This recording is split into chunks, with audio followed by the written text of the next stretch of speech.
Hello friends, जय मां समलई, जय जगन्नाथ। मुई देव, मोर चैनल देव ऑफिशियल पॉइंट टू के आपण मानकु स्वागत अच्छे।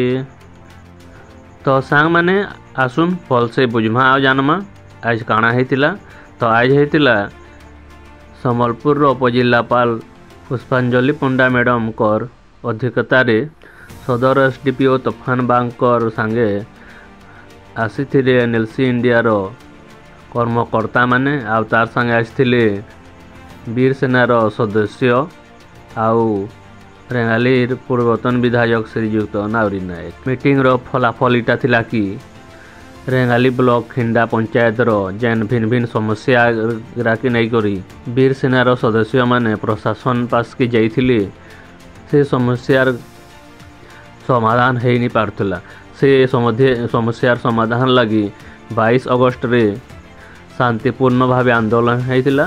से आंदोलन रे जाइथिले सब कलेक्टर पुष्पांजलि पंडा मैम आउ प्रशासन।